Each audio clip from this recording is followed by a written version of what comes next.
கெஞ்சுவதில்லை பிறர்பால் அவர் கேட்டினும் அஞ்சுவதில்லை, மொழியையும் நாட்டையும் ஆளாமல் துஞ்சுவதில்லை.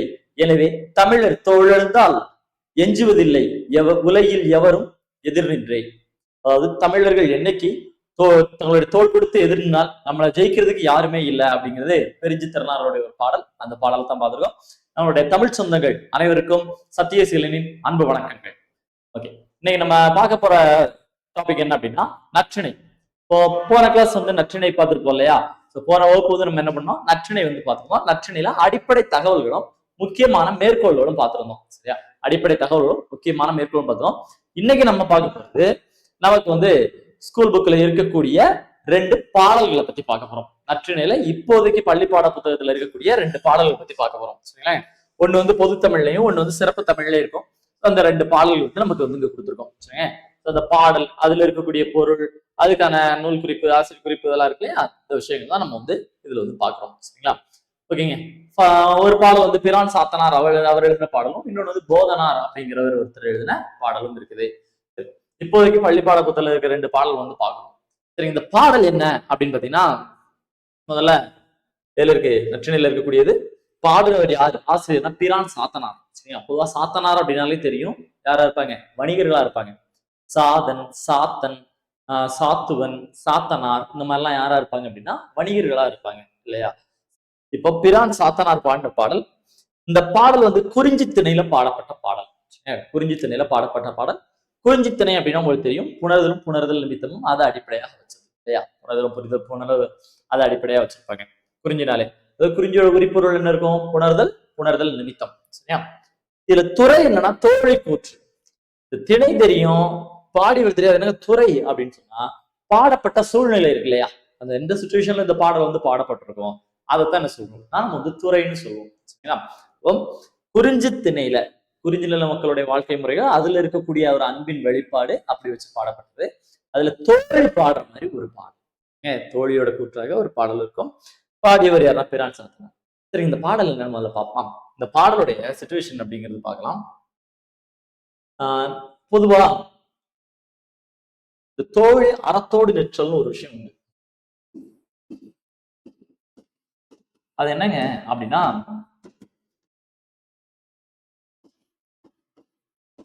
தலைவன் தலைவி இருக்காங்க இல்லையா?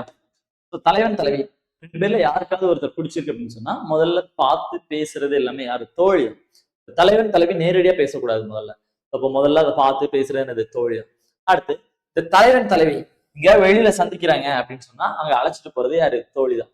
அடுத்து இந்த 2 பேர் இதை வந்து கலப்பு வாழ்க்கைன்னு சொல்லுவோம். திருமணத்துக்கு முந்தைய அன்புவின் வெளிப்பாடு இருக்கு இல்லையா? Before marriage. ஸோ இந்த இதை வந்து என்ன சொல்றோம் அப்படின்னாக்கா நம்ம வந்து களவுன்னு சொல்லுவோம். இந்த களவில் தொடங்கிய அன்பு வாழ்க்கைய கற்பில் கொண்டு முடிப்பது. கற்பு அப்படிங்கிறது ஆஃப்டர் மேரேஜ், அதாவது திருமண வாழ்க்கையில கொண்டு போய் சேர்க்கிறது. இந்த களவில் தோன்றி கற்பில் முடிவது காதல் அப்படின்னு சொல்லுவாங்க இல்லையா?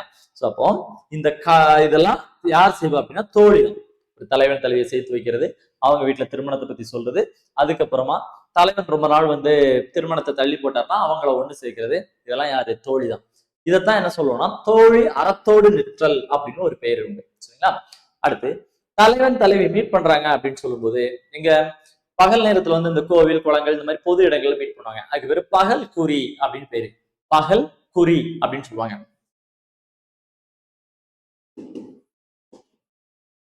இதுவே வீட்டு பக்கத்துல இரவு நேரத்துல மீட் பண்றாங்கன்னா அதுக்கு பேரு இரவு குறி அப்படிங்கிறது பேரு.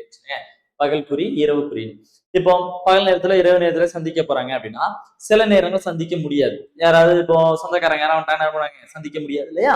அப்போ அதை என்ன பண்றாங்க, அப்போ தலைவிதான், சரி தலைவியா தலைவனை சந்திக்க முடியல அப்படின்னா தோழி தான் 2 பேருமே சமாதானப்படுத்துவாங்க. இதுவும் தோழி அறத்தோடு நிற்றல் அப்படிங்கிறதுலதான் இருக்கு. அப்படி வருதான். இப்ப இரவு குறியில இந்த பாடல் வருது. சரிங்களா? நம்ம குறிஞ்சி திணையில இரவு குறியில இந்த பாடல். அதனால இரவு குறியில அப்படின்னு சொன்னா இப்ப தலைவி வந்து வீட்டுக்குள்ள உட்கார வச்சுட்டாங்க. சரியா? தலைவி என்ன பண்ணிட்டாங்க, வீட்டுக்குள்ள உட்கார வச்சாச்சு, நீ வீட்டை விட்டு வெளியில போக கூடாது அப்படின்னு வீட்டுக்குள்ள உட்கார வச்சிட்டாங்க. இப்ப தலைவன் வந்து என்ன பண்றாரு, இரவு நேரத்துல தலைவியை மீட் பண்ணான்னு நினைக்கிறாரு, முடியாது. அப்ப தோழி வந்து தலைவன் கிட்ட அட்வைஸ் பண்றாங்க. எப்படி அட்வைஸ் பண்றாங்கன்னு பாப்போமா? ஓகேவா? சிச்சுவேஷன் புரிஞ்சிருச்சா? இதுதான் ஒரு பாடலுடைய சூழ்நிலை தெரிஞ்சிருச்சு அப்படின்னா பாடலை படிக்கிறது ஈஸி. நம்ம எடுத்தோடனே முதல்ல பாடலை படிக்கிறதுக்கு பொருளை ஒரு 2 தடவை ரீட் பண்ணிட்டு பாடலை படிச்சா கூட ஈஸியா நமக்கு வந்து புரிஞ்சிடும். சரியா? அது மாதிரி அந்த பாடல் பாடப்பட்ட சூழ்நிலை என்ன அப்படிங்கிறது ரொம்ப முக்கியம். பாப்பமா இதுல பாருங்க, உறவு வரும் ஊரும் இங்க இருந்து படிக்கலாம். சரி, ஃபர்ஸ்ட் வந்து பார்ப்போம். விளையாட ஆயமோடு ஓரை ஆடாது இளையோர் இல்லிடத்து இற்சரிந்து இருத்தல் அரணும் அன்றே ஆக்கமும் தேயும் என குறுநுரை சுமந்து நறுமலர் இருந்து பொங்கி வரு புதுநீர் நெஞ்சு உணாடுகம் வள்ளியின் வணங்கி செல்லுனர் பெரினே செல்க என விடுநல் மண் கொல்லோ எல் உமிழ்ந்து உறவு ஒரு முரரும் அரையுருள் நடுநாள் கொடிநுடங்கு உலங்கின மின்னி ஆடு மலை இருத்தன்று அவர்களோடு உயர்குன்றே. வித்தியாசமா இருக்கு பாட்டு, அப்படித்தானே பாக்குறீங்க? நல்ல பாட்டு. சரியா? இந்த பாட்டை நம்ம கீழே இருந்து படிப்போமா? ஒரு ஆர்டரா படிக்கணும்ல, அப்ப கீழே இருந்து படிச்சா ஆர்டரா வரும். அது எப்படி கீழே இருந்து படிச்சா ஆர்டரா வரும் அப்படின்னு கேக்குறீங்களா? சரி, இப்ப பாப்பா. உறவு ஊரும் உரரும் அரையிருள் நடுநாள். ஓகே, இது என்ன அப்படின்னா,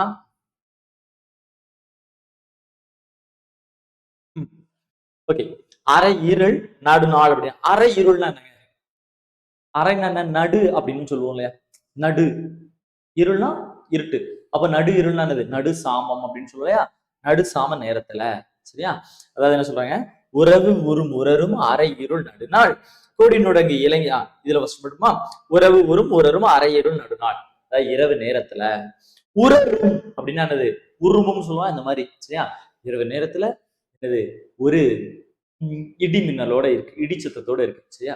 இடிச்சத்தோட இருக்கக்கூடிய ஒரு இரவு நாள். கொடி நுடங்கு இளங்கின மின்னி, கொடி மாதிரி, அதாவது பூங்கொடி எப்படி இருக்கும்? ஒரு சின்ன ஒரு கொடி மட்டும் இருக்கு இல்லையா? அது மாதிரி மின்னல்கள் அடிச்சுக்கிட்டு இருக்குது. இப்படிப்பட்ட நடுநாள்ல மழை பெஞ்சுக்கிட்டு இருக்கு. இந்த நேரத்துல தலைவிய வெளியில விடுவாங்களா? விட மாட்டாங்க. ஏன்? ஒரு அதை சொல்றாங்க, அவர் கோடு உயர் குன்றே அப்படின்னா, குன்றே அப்படின்னு தலைவன். தலைவனே உன்னுடைய ஊரான மலைப்பகுதியில, குன்றுனா மலையா? தலைவனே உன்னுடைய குன்றான மலைப்பகுதியில, நீ வந்து மலைப்பகுதியில் உள்ளவன், உன்னோட மலைப்பகுதியில இரவு நேரத்துல இடிச்சத்தம் கேக்குது. அது மட்டும் இல்லாம ஒரு பூக்கொடி எப்படி நீளமா ஒரு கொடி மாதிரி இருக்கும், அது மாதிரி மின்னல்கள் மின்னி மின்னி போய்கிட்டு இருக்குது. இப்படிப்பட்ட நடு சாமத்துல தலைவியை வீட்டுக்கு வெளியில விடுவாங்களா? விட மாட்டாங்க. ஏன்? அதை எப்படி சொல்லலாம் பாருங்க. விளையாட ஆயமோடு ஓரை ஆடாது. ஓரைன்னா என்னன்னா, ஓரைன்னா பெண்கள் விளையாடக்கூடிய ஓரை ஆடல் விளையாட்டு. ஓரை ஆடல்ல ரெண்டு இருக்கு. சரியா? ஓரை ஆடல்ல ரெண்டு உண்டு. என்ன அப்படின்னா, ஆற்று ஓரையாடுதல் ஒண்ணு உண்டு, கடல் ஓரையாடுதல் ஒண்ணு இருக்கு. ஓரையாடுதல்னா என்னங்க அப்படின்னா, இப்ப பெண்கள் எல்லாம் குளிக்க போயிருக்கும் போது அல்லது அங்க இருந்து விளையாடும் போது, தண்ணியில இருந்து விளையாடும் போது, அப்ப என்ன பண்ணாங்க, அங்க இருக்க நண்டு இதெல்லாம் இருக்கு பாத்தீங்களா? ஆற்றுல இருக்க நண்டு அல்லது கடல்ல இருக்க நண்டு இதெல்லாம் பிடிச்சு விளையாடுவாங்க. இதுதான் ஓரையாடல் அப்படின்னு பேரு. ஓரையாடல் அப்படிங்கிறது பேரு. இப்போ இளம்பெண்கள் எல்லாருமே என்ன பண்ணுவாங்கன்னா, அப்போதைக்கு ஒரு ஆக்டிவா எங்க போனாலும் வெளியில போறது, அங்க ஆத்துல விளையாடுறது, கடல்ல விளையாடுறது, இந்த மாதிரி விளையாடிக்கிட்டே இருப்பாங்க. சரியா? வீட்டுக்குள்ளேயே இருக்க மாட்டாங்க. சரியா? எப்பவுமே ஒரு ஆக்டிவா இருக்கிறது அந்த மாதிரி. இந்த ஓரையாடுதல். இப்ப தலைவி வந்து வீட்டுக்குள்ள வச்சிருக்காங்களா? தலைவி போய் அவங்க அம்மாட்ட சொல்றாங்களாம், எப்படி? விளையாடு ஆயமோடு. ஆயம்னா என்ன? தோழியர் கூட்டம். கேட்ட கொஸ்டின். சரியா? ஆயம் அப்படிங்கிற தோழியர் கூட்டம். தோழியர் கூட்டத்தோட சேர்ந்து ஓரையாடாமல், அதாவது விளையாடாம வீட்டுக்குள்ளேயே இருந்தா, தலைவி வந்து கேட்கிறாங்களாம், எப்படி? விளையாடாம, அதாவது ஆயம் போட்டுனா தோழியர் கூட்டம், தோழியர் கூட்டத்தோட சேர்ந்து விளையாடாம ஓரையாடாம வீட்டுக்குள்ளேயே இருந்தா, அதாவது இளையோர் இல்லெடுத்து இற்செறிந்து இருத்தல். சரியா? இளையோர்னா என்னது? இளைய அந்த இளம் வயது பெண். இல்லிடத்து அப்படின்னா, இல்லுன்னா என்னது? வீடு. இற்செறிந்து அப்படின்னா வீட்டுக்குள்ளேயே இருக்கிறது. ஒரு இளம் பெண் எங்கேயும் போகாம வீட்டுக்குள்ளேயே இருந்தாங்க, தன்னோட தோழியர் கூட்டத்தோட சேர்ந்து ஓரையாடாமல் இருந்தாங்க அப்படின்னு சொன்னா, அரணும் அன்றே, அது ஒரு நல்ல பழக்கமே இல்லை, அரசெயல் அல்ல. ஆக்கமும் தேயும். ஆக்கம்னா என்னது? செல்வம் இல்லையா? ஆக்கம்னா என்னங்க? செல்வம். அதாவது இப்போ அந்த தோழி போய், சரி தலைவி வந்து சொல்றான்னு வச்சுக்கோங்களேன், தலைவி அவங்க அம்மாட்ட சொல்றாங்க, இந்த வீட்டுக்குள்ளேயே அடைச்சு வச்சிருக்கீல, வீட்டுக்குள்ளேயே இருந்துட்டு என்னுடைய இந்த இளம் வயதுல தோழியர் கூட போய் ஆத்துலயோ கடல்லையோ நான் ஓரையாடாம இருந்தேன் அப்படின்னு சொன்னா அது நல்ல பழக்கமா? இல்ல. அது மட்டும் இல்லாதது ஆக்கம், செல்வமும் தேஞ்சு போயிடும். வீட்டுக்குள்ளேயே ஒரு பொம்பளை பிள்ளை உட்காந்துட்டு இருந்தா என்ன ஆயிரும்? செல்வமும் தேஞ்சு போயிடும் அப்படின்னு சொல்ல முடியுமா? சொல்ல முடியாதுல்ல. சொன்னா மட்டும் என்ன, தலைவியிடமா போயிட்டு வாமா அப்படின்னு அனுப்பிவிடுவாங்க மாட்டாங்கல்ல. என குறுநுரை சுமந்து, குறுநுரைனா கொஞ்சம் நுரை, அந்த ஆத்துல வந்து நுரை ததும்ப வரக்கூடிய ஆத்துல நறுமலர் உந்தி. நறுமலர்னா என்ன? நறுமணமிக்க மலர்கள் வருது. ஆத்துல தண்ணி வருது, ஆத்து தண்ணியில என்னது? அப்போ அந்த நுரையா வருது. அதுக்கப்புறம் என்னது? அது மேல புது மலர்கள் வருது. இப்படிப்பட்ட பொங்கி வரக்கூடிய புது நீர் நெஞ்சு உண ஆடுகம். இப்படியே ஆத்துல புது தண்ணி வருது. இதுல போய் வல்லுவின் வணங்கி சொல்லுனர் பெரினே செல்க என விடுநல் மண் கொல்லோ. அத என்ன சொல்றாங்க, இப்படி போய் கேட்கிறோம்னு வச்சுக்கோங்களேன், நான் தோழியர் கூட்டத்தோட போய் விளையாடாம நான் வீட்டுக்குள்ளேயே இருந்தா அதாவது ஒரு ஒழுக்கமான செயல் அல்ல, அது இல்லாம செல்வமும் அழிஞ்சு போயிடும் அப்படின்னு சொன்னா, உடனே இந்த அம்மா வந்து அந்த நுரை சுமந்து வரக்கூடிய ஆத்துல, புது மலர்கள் சுமந்து வரக்கூடிய ஆத்துல, புது மண் வரக்கூடிய ஆத்துல நீ போய் விளையாடிட்டு வாமா அப்படின்னு சொல்லி அனுப்புவாங்கன்னு நினைக்கிறியா அப்படின்னு சொல்லி தோழி தலைவன் கிட்ட சொல்றாங்க. சரியா? இந்த பாடல் எப்படிங்கிறது நான் மீனிங் சொன்னேன், இப்ப திரும்ப சொல்றேன். தலைவன் வந்து தலைவிய பார்க்க முடியாம இந்த நடுநாள் யாமத்துல படிச்சிருப்போம், குறிஞ்சி நிலத்துடைய சிறு பொழுது என்னன்னா யாமம், இரவு நேரம் அந்த இதுல நடக்குது. தலைவியை பார்க்க முடியாம தலைவன் வந்து யாமம் நடு சாமத்துல கவலையோட இருக்கும்போது தோழி போய் தலைவன் கிட்ட சொல்றாங்க, தலைவனே இப்போ நீ வந்து பார்க்க முடியாம இருக்கிற, ரைட் தான், ஏன்னா அந்த தலைவியை வீட்டுக்குள்ள அடைச்சு வச்சிருக்காங்க, வீட்டுக்குள்ளே உட்காருமா அப்படின்னு சொல்லி. இப்போ என்னோட அந்த தலைவியே போயிட்டு அவங்க அம்மா கிட்ட போயிட்டு, இந்த மாதிரி ஆத்துல தண்ணிலாம் வருது, நான் விளையாட போகாம இருந்தேன்னா அது நல்லா இருக்குமா, வீட்டுக்குள்ளே இருந்தா செல்வம்லாம் வளருமா அப்படின்னு கேட்டா, உடனே அந்த அம்மா நீ போய் விளையாடிட்டு வாமான்னு அனுப்பி வைப்பாங்கன்னு நினைக்கிறியா தலைவனே, அதாவது உன்னை பார்க்க வர முடியும்னு நினைக்கிறியா, முடியாதுல்ல, அதனால தலைவனே சீக்கிரம் வந்து தலைவியை திருமணம் பண்ணிக்கோ அப்படின்னு சொல்லியிருக்காங்க. என்னங்க, தலைவனே சீக்கிரம் வந்து தலைவியை திருமணம் பண்ணிக்கோ அந்த மாதிரி சொல்லியிருப்பாங்க. ஓகேவா, புரியுதா? அதாவது பகல் குறி இரவு குறின்னு ரெண்டு இருக்கு. இரவு நேரத்துல சந்திக்கிறது, பகல் நேரத்துல சந்திக்கிறது.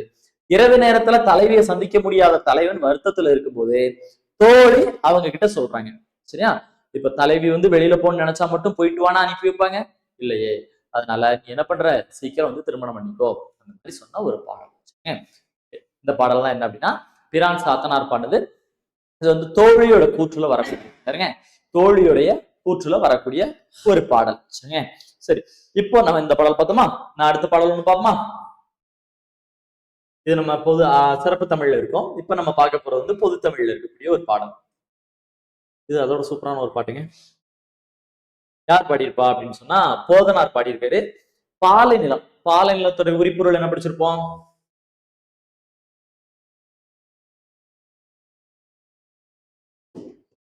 பிரிதலும்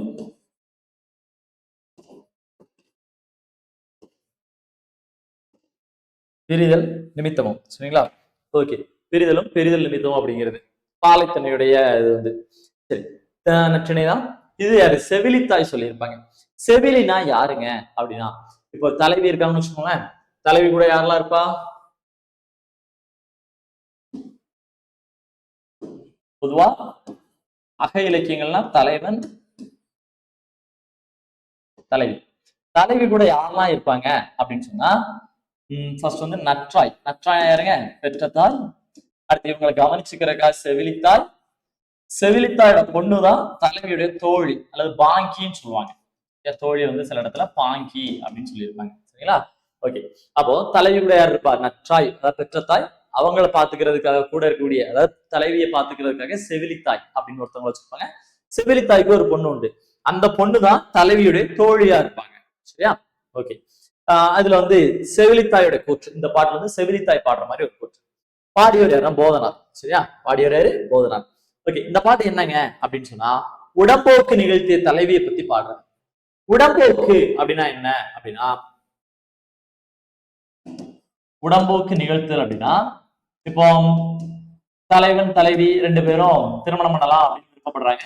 அப்போ வீட்டுல வந்து சம்மதம் கொடுக்கணும்னு வச்சுக்கோங்களேன், ஓடி போய் கல்யாணம் பண்ணிப்பாங்க இல்லையா, குடும்பத்தாரோட சம்மதம் இல்லாம ஓடி போய் கல்யாணம் பண்றதானது உடம்போக்கு நிகழ்த்தல். அப்படி உடம்போக்கு நிகழ்த்திய தலைவியை முதல்ல யார் பார்க்க போறா அப்படின்னா செவிலித்தாய் பார்க்க போறாங்க. செவிலித்தாய் பார்த்து வந்துட்டு நற்றாயிட்ட சொல்றாங்க. என்ன சொல்ல போறாங்க அப்படின்னு பாப்போமா, செவிலித்தாயை பார்த்துட்டு வந்துட்டு இப்ப நற்றாயிட்ட என்ன சொல்றாங்க அப்படின்னா, நம்ம பொண்ணு எப்படி இருக்காங்க அப்படின்னு வந்து கேட்கிறாங்க. சரிங்களா? சோ அதான் சொல்லியிருக்காங்க. செவிலித்தாய் உடம்போக்கு நிகழ்த்தி திருமணம் பண்ணிக்கிட்ட தலைவியை போய் பாக்குறாங்க. பார்த்துட்டு வந்துட்டு நற்றாய் கிட்ட சொல்றாங்க, நம்ம பொண்ணு எப்படி அங்க வந்து குடும்பம் நடத்துறாங்க அப்படின்னு சொல்றாங்க பாருங்க. பிரசம் கலந்த வெண்சுவை தீம்பால் விருகதி பொற்களத்து ஒருகை ஏந்தி புடைப்பின் சுற்றும் பூந்தலை சிறுகோல் உன்னென்று ஒக்குபு பிழைப்ப தென்னீர் முத்து அறி பொற்சிலம்பு ஒலிப்ப தத்துற்று அறிநரை கூந்தல் செம்முது செவிலியர் பறி மெலிந்து ஒளிய பந்தர் ஓடி ஏவல் மறுக்கும் சிறு விளையாட்டி அறிவும் ஒழுக்கமும் யாண்டு உணர்ந்தனள் கொல் கொண்ட கொழுனன் குடியரங்குற்றன கொடுத்த தந்தை கொழுஞ்சோறு உள்ளாள் ஒழுகு நீர் நுணங்கரல் போல பொழுது மறுத்து உண்ணும் சிறுமதுகையிலே. பாப்போமா, இந்த பாட்டுல என்ன சொல்றேன்னா செவிலித்தாய் சொல்றாங்க, நம்ம பொண்ணு நம்ம வீட்டுல எப்படிலாம் வளர்த்தோம், இப்போ நம்ம வீட்டுல எவ்வளவு செல்லமா செல்வ செழிப்போட வாழ்ந்த பொண்ணு, இப்போ அங்க வந்து தலைவன் வீட்டுல வந்து அவ்வளவு செல்வம் எல்லாம் கிடையாது, ஆனா அங்க போய் நம்ம பொண்ணு எப்படி வாழ்க்கை நடத்துறாங்க அப்படின்னு சொல்லி செவிலித்தாய் தான் முதல்ல போய் பார்த்துட்டு வராங்க.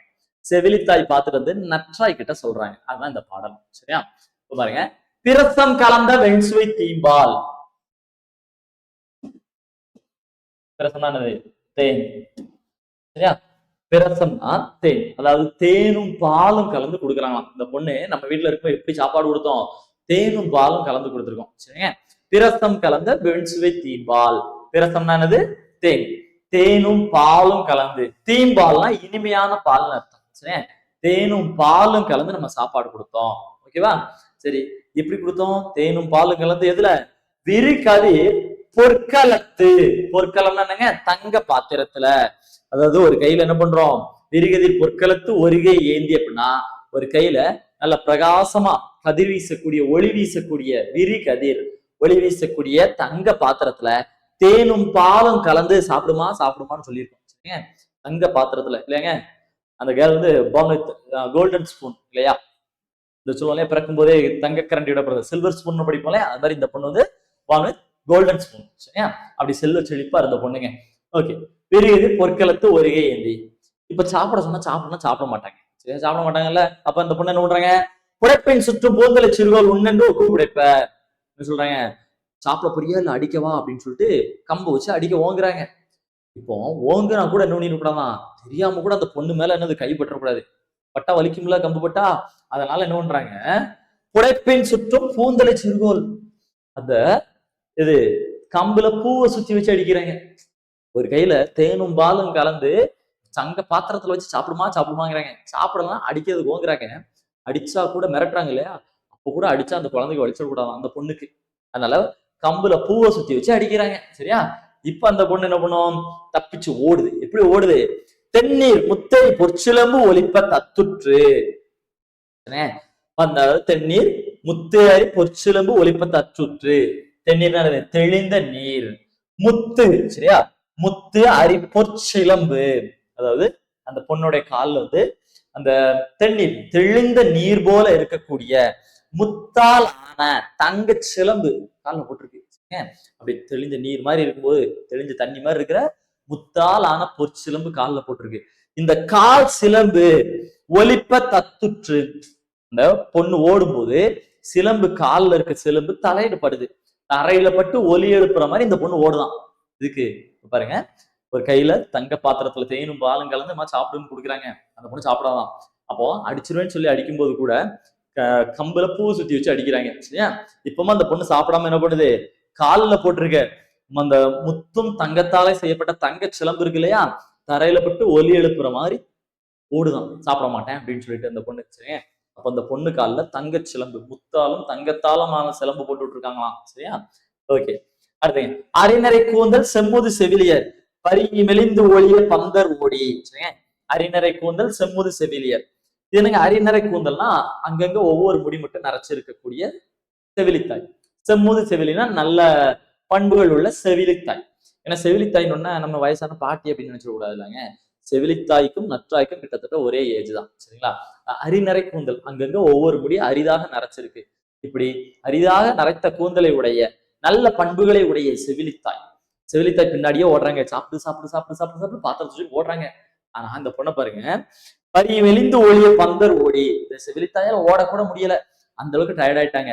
அப்படி இந்த பொண்ணு பந்தல் ஓடினா பந்தலுக்கு கீழே ஓடுது. சரியா? பந்தலுக்கு கீழே ஓடுது. அப்ப இந்த பொண்ணு ஓடி விளையாடும் போது வெயில் அடிக்க கூடாது, வீட்டுக்கு முன்னாடி பந்தல் போட்டு வச்சிருக்காங்க. இவ்வளவு செல்வ செழிப்பா வச்சிருக்காங்கன்னு. ஏவல் மறுக்கும் சிறு விளையாட்டி. ஏவல்லாம் என்ன, ஒரு செயலை செய்ய அப்படின்னு சொன்னா செய்ய மாட்டாங்க. அப்படி விளையாட்டு பொண்ணா வளர்த்து வச்சிருக்கோம் நம்ம வீட்டுல. இந்த பொண்ணு எவ்வளவு செல்வ செழிப்பா இருந்திருக்குன்னு பாருங்களேன். தங்க பாத்திரத்துல பாலும் தேனும் கலந்து சாப்பாடு கொடுத்தா சாப்பிடாதுங்க. அடிச்சிருவேன்னு சொன்னா கூட கம்புல பூவை சுத்தி வச்சுதான் அடிப்பாங்க. அப்படி சாப்பிட மாட்டேன்னு ஓடும்போது கூட காலில் இருக்க தங்க சிலம்பு தரையில பட்டு ஒலி எழுப்புது. இப்ப அந்த பொண்ணோட கால தங்க சிலம்பு இருந்திருக்கு. அடுத்து இவங்களை பாத்துக்கிறதுக்கு செவிலித்தாய். சாப்பிடுமான்னு பின்னாடியே ஓடுறாங்க, இவங்களால ஓடக்கூட முடியல. அப்ப கூட அந்த பொண்ணு பந்தலுக்கு கீழே ஓடி விளையாடுது. அந்த பொண்ணு வெயில் படாம பந்தல், வீட்டுக்கு வெளியில பந்தல் முதற்கொண்டு போட்டு வச்சிருக்காங்க. சரியா? இப்படி இருந்த பொண்ணு நம்ம ஒரு சொன்ன செயலை செய்யாம விளையாட்டுத்தனமா இருக்கக்கூடிய ஒரு பொண்ணு, ஏவல்வர்க்கும் சிறு விளையாட்டு. இப்படி நம்ம வீட்டுல செல்வ செழிப்பா செல்லமா வளர்த்த நம்ம பொண்ணு கணவன் வீட்டுல எப்படி இருக்குன்னு பாப்போமா? அறிவும் ஒழுக்கமும் யாண்டு உணர்ந்தனள் கொள். அறிவும் ஒழுக்கமும், அறிவு ஒழுக்கம், யாண்டுனா எங்கு அப்படின்னு அர்த்தம். நம்ம பொண்ணு இப்படி ஒரு ஒழுக்கத்தையும் அறிவையும் எங்கெங்க கத்துக்கிட்டாங்க, எங்க உணர்ந்து கொண்டாங்க அப்படின்னு அந்த செவிலியத்தை ஆச்சரியப்படுறாங்க. அப்படி என்னங்க அப்படின்னா, கொண்ட கொழுநன் குடி அரண் உற்றியன. கொண்ட கொழுநன் குடி அரண் உற்றன. கொழுநன் யாரு? கணவன். குடினா குடும்பம். அரண் அப்படின்னா அறம். அறம்னா பழக்கம், நல்ல பழக்க வழக்கங்கள். சரியா? கணவன் வீட்டுடைய குடும்பத்துடைய பழக்க வழக்கங்களை உற்றன. எனக்கு இதுதான் வேணும் அப்படின்னு ஏத்துக்கிட்டாங்களாம். சரியா பாருங்க. இப்படி நம்ம செல்வ சொல்லி கூட இருந்த பொண்ணு ஒரு ஏழ்மையான வீட்டுல திருமணம் பண்ணாலும் அறிவும் ஒழுக்கமும் யாண்டு உணர்ந்தனர் பொருள். பொண்ணுக்கு அறிவும் ஒழுக்கமும் எங்க இருந்துங்க வந்துச்சு அப்படிங்கிறாங்க. கொண்ட கொழுநன் குடியரன் ஒற்றன. கொண்ட கொழுநன், கொழுநன்னா யாரு? கணவன். கணவன் வீட்டு பழக்க வழக்கம் தான் எனக்கு முக்கியம்னு அந்த பொண்ணு ஏத்துக்கிட்டாங்க. கொடுத்த கொழுஞ்சோறு உள்ளாள். கொழுஞ்சோறுனா என்ன? செல்வம். தந்தை விட்டு செல்வத்தை நினைச்சு கூட பார்க்க மாட்டேங்கிறான். நம்ம வீட்டுல எவ்வளவு செல்வ செழிப்பா இருந்தோம் அப்படின்னு அந்த பொண்ணு இருக்காங்களாம். சரி, அந்த பொண்ணு என்ன சொல்றாங்க, கணவன் நம்மளுடைய வீட்டுல வந்து எப்படி செல்வ செழிப்பா இருந்தோம்னா அந்த பொண்ணு என்ன பண்ண மாட்டேங்கிறாங்களாம், நினைச்சு கூட பார்க்க மாட்டேங்கிறாங்களாம். நான் அப்ப இருந்தாலும் வேணும், இப்ப நான் என்னோட கணவர் வீட்டுல வறுமையில இருந்தாலும் நான் சந்தோஷமா இருக்கிறேன்னு நினைக்கிறாங்க. சரியா? அதான் சொல்றாங்க, கொண்டது வந்து கொழுஞ்சோறு உள்ளாள் அப்படின்னு நற்றாயிட்ட போய் சொல்றாங்க செவிலித்தாய். நம்ம பொண்ணுக்கு எங்க இருந்து அவ்வளவு அறிவு வந்துச்சுன்னு தெரியல. தன்னோட கணவர் வீட்டோட குடும்ப பகுதி அப்படியே ஏத்துக்கிட்டாங்க. இப்ப பாருங்க, அந்த தந்தை வீட்டுடைய செல்வத்தை நினைச்சு கூட பார்க்க மாட்டேங்கிறா அப்படின்னு சொல்லி அந்த பொண்ணு எப்படிலாம் வாழ்றாங்கன்னு செவிலித்தாய் நற்றாயிட்ட சொல்றாங்க. அது பாருங்க, ஒழுகு நீர் நுணங்கரல் போல. ஒழுகு நீர் நுணங்கரல் போல, அதாவது இப்போ இதுல சொல்லும் போது என்ன சொல்றாங்கன்னா, ஆத்து தண்ணி இருக்கு இல்லையா, ஆறு வந்து நல்லா வளமா இருக்கும்போது அப்படியே குறுக்க இருக்க பாறை எல்லாத்தையும் அடிச்சு உடச்சு மேல போகும், வேகமா போகும். அப்படியே ஆறு கொஞ்சம் கொஞ்சமா மழை இல்லாம அப்படியே காஞ்சி வரும்போது கொஞ்சம் ஆறு வறுமையில, அதாவது தண்ணியே இல்லாம வறட்சியா இருக்கும் இல்லையா, அந்த மாதிரி வறுமையில இருக்கும்போது மேடான பகுதியா இருந்தா அப்படி ஸ்கிப் பண்ணிட்டு வளைஞ்சு நெளிஞ்சு போவோம் இல்லையா. ஆத்து தண்ணி ஃபுல்லா இருக்கும்போது ஆத்துக்குள்ள இருக்க பாறையெல்லாம் ஏறிப்போம். அப்படியே ஆத்துல தண்ணி குறைஞ்சு வரும்போது வறட்சியும் போது அப்படியே அந்த இது என்ன பண்ணுவோம், மேடான பகுதியெல்லாம் விட்டுட்டு போகும்ல, அது மாதிரிதான். ஒழுகு நீர் நுணங்கரல் போல. ஒழுகு நீர்னா என்ன? குறைவா தண்ணி போகக்கூடிய ஆத்துல, ஓடையில அப்படி மேடான பகுதியை தவிர்த்துட்டு எப்படி போகுதோ அது மாதிரி பொழுது மறுத்து உண்ணும் சிறுமது கையெழு. பொழுது மறுத்து உண்ணும்னா என்னங்க? ஒரு பொழுது சாப்பிட்டா மறுபொழுது சாப்பிட சாப்பாடு இல்லை. அப்போ காலையில சாப்பிட்டா மத்தியானத்தை தவிர்த்துட்டு நைட்டு சாப்பிடுறாங்க. எப்படி உண்மையா சொல்றாங்க பாருங்க. ஆறு வந்து ஒரு காலத்துல வளமா இருக்கும், இந்த பொண்ணு ஒரு காலத்துல செல்வ செழிப்போட இருந்தாங்க. இப்போ இந்த ஆறு கொஞ்சம் வறட்சியான என்ன பண்ணுது, மேடான பகுதியை தவிர்த்துட்டு போகுதுல, அது மாதிரி இந்த பொண்ணு என்ன பண்றாங்கன்னா ஒரு பொழுது சாப்பிட்டாங்கன்னா மறுபொழுதை தவிர்த்து அதுக்கப்புறம் நைட்டு தான் சாப்பிட்றாங்க. இப்படி ஒரு பொண்ணு நம்ம வந்து வளர்த்துருக்கோம். நம்ம வீட்டுல செல்வ செழிப்பா இருந்தாலும் இந்த பொண்ணு வந்து இன்னைக்கு கணவன் வீட்டுல எப்படி வாழ்றாங்க அப்படின்னு சொல்லி நற்றினில் ஒரு செவிலித்தாய் நற்றாயிட்ட சொல்றாங்க. என்னங்க செவிலித்தாய் ஏன் முதல்ல பார்க்க போனாங்க, ஏன் நற்றாயை பார்க்க போற மாதிரி பாட்டு எழுதலாமே அப்படின்னு கேட்டா, இதுவும் தமிழ் இலக்கியத்துல சில முக்கியமான ஒரு விஷயமா பார்க்கப்படுது. என்ன, இப்ப நற்றாய் செவிலித்தாய்னா நம்ம என்ன நினைப்போம், செவிலித்தாய் எப்படி சொல்றது, பாத்துக்கிறதுக்காக வந்தாங்க, ஒரு ஆயாம்மா இந்த மாதிரி ஒரு இதுல வந்துடும் செவிலித்தாய் அப்படின்னு. ஆனா அப்படி இல்லை. செவிலித்தாயும் என்ன அப்படின்னா தன்னுடைய பெண் மாதிரியே தான் தலைவியையும் வளர்க்குறாங்க. நற்றாய் மாதிரியே அன்பு அதிகம் உள்ளவங்க. அதனாலதான் நற்றாய் பார்க்க போறதுக்கு முன்னாடியே, யாரு பெற்ற தாய் பார்க்க போறதுக்கு முன்னாடி யார் போறா, செவிலித்தாய் பார்க்க போறாங்க. செவிலித்தாய் பார்க்க போயிட்டு வந்துட்டு தன்னுடைய பொண்ணு எப்படி வாழ்றாங்க அப்படின்னு சொல்றாங்க. செவிலித்தாய் வந்து நம்ம வீட்டு பொண்ணு எப்படி அங்க வாழ்றாங்க, நம்ம வீட்டுல தேனும் பாலும் கலந்து ஒரு தங்க பாத்திரம் சாப்பிடணும் அப்படின்னு சொன்னா சாப்பிட மாட்டாங்க. கம்ப வச்சு அடின்னு சொல்லிட்டு அடிக்கிறதுக்காக என்ன பண்ணுவோம், சுத்தி வச்சு அடிக்கிற மாதிரி பண்ணுவோம். அவ்வளவு செல்லமா வளர்த்தோம், சாப்பிட மாட்டாங்க. அவங்க ஓடி விளையாடுவாங்க, ஓடும்போது காலில் இருக்க தங்கச்சிலம்பு தரையில பட்டு ஒலி எழுப்புமே. ஏதாவது ஒண்ணு செஞ்சா சாப்பிடு, நான் பின்னாடியே ஓடுவேன். ஆனா என் பேச்ச கேட்காம பந்தலுக்கு ஓடி விளையாடுவாங்களே, ஒரு வேலை சொன்னா செய்யாம விளையாட்டு பொண்ணா இருந்தாங்களே, இப்படிப்பட்ட பொண்ணுக்கு நம்ம பொண்ணுக்கு எப்படிங்க அறிவும் ஒழுக்கமும் வந்துச்சு. கொண்ட கொழுன்னு குடியேற முற்றன.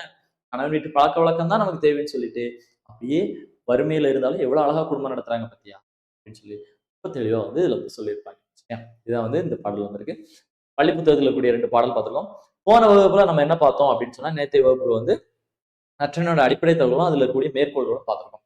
நம்ம இன்னைக்கு பார்த்ததுல வந்து இதை பார்த்துருக்கோம். சரிங்களா? ஓகே. முந்தா நாள் வந்து டெஸ்ட் எழுதியிருக்கீங்கன்னு நினைக்கிறேன். சரியா? முந்தா நாள்ல இருந்து நேற்று வரைக்கும் நம்ம லிங்க் வந்து ஓப்பன்ல இருந்திருக்கோம். ஸோ டெஸ்ட் எழுதியிருப்பீங்க அப்படின்னு நினைக்கிறோம். டெஸ்ட் வந்து பார்த்தீங்கன்னா நிறைய பேருக்கு எப்படி ப்ராப்பராக அட்டன் பண்ணணும்னு தெரியலன்னு நினைக்கிறேன். நம்ம முன்னாடியே சொல்லியிருந்தோம், நம்மளுடைய தமிழ் பட்டறை டெலகிராம் சேனல்ல பார்த்தீங்கன்னா எல்லாரும் ஜாயின் பண்ணுங்க அப்படின்னு சொல்லியிருந்தோம். சரிங்க? ஸோ அப்படி ஜாயின் பண்றதுல ஏதாவது இஷ்யூ இருந்துச்சுன்னா நீங்க நம்மளோட கமெண்ட்ல சொல்லலாம். அந்த இஷ்யூ அது என்ன இஷ்யூன்னு தெரிஞ்ச ஜாயின் பண்ண முடியல அப்படின்னு சொல்லியிருக்கீங்க சில பேர். அப்போ என்ன இஷ்யூ அப்படின்னு சொன்னீங்கன்னா அதுக்கான வழி என்ன நம்ம வந்து பார்க்கலாம். ஸோ டெஸ்ட் வந்து இனிமேல் வாரம் வாரம் ஞாயிற்றுக்கிழமை நிச்சயமா உங்களுக்கு ஆன்லைன்ல வந்து டெஸ்ட் இருக்கும். சரியா? இந்த ஒரு வாரம் நம்ம பார்க்கக்கூடியது திங்கள் முதல் சனி வரைக்கும் இருக்கக்கூடிய வகுப்புகள்ல இருக்கக்கூடிய பார்த்த தலைப்புகளை நீங்க வந்து ஞாயிற்றுக்கிழமையில் நிச்சயமா நீங்க தேர்வு எழுத போறீங்க. சரியா? ஸோ இப்போ நம்ம தமிழ் பற்றை சேனல்ல ஜாயின் பண்ணுங்க. நம்ம அந்த லிங்க் வந்து நம்ம வீடியோல 2-3 வீடியோ நம்ம சொல்லியிருக்கோம். முந்தா நாள் அதுல கூட வந்து நம்ம சொல்லியிருந்தோம். சனிக்கிழமை வகுப்புல சொல்லியிருந்தோம் நினைக்கிறேன். சனிக்கிழமை வகுப்புல சொல்லியிருக்கோம். அது கொஞ்சம் ஃபாலோ பண்ணிக்கோங்க. சரியா? ஓகே. அப்படி ஏதாவது உங்களுக்கு அந்த குரூப்ல ஜாயின் பண்ண ஏதாவது இருக்கு இஷ்யூ இருக்கு அப்படின்னா சொல்லுங்க. அதுக்கு என்ன வழி அப்படின்றத நம்ம பண்ணலாம். சரிங்களா? ஸோ அடுத்தடுத்து வந்து கண்டிப்பா பண்ணுங்க. சரியா? நிறைய பேர் ஹேண்ட்ஸ் எல்லாம் பண்ணிருந்தீங்க. சூப்பர். சரிங்க.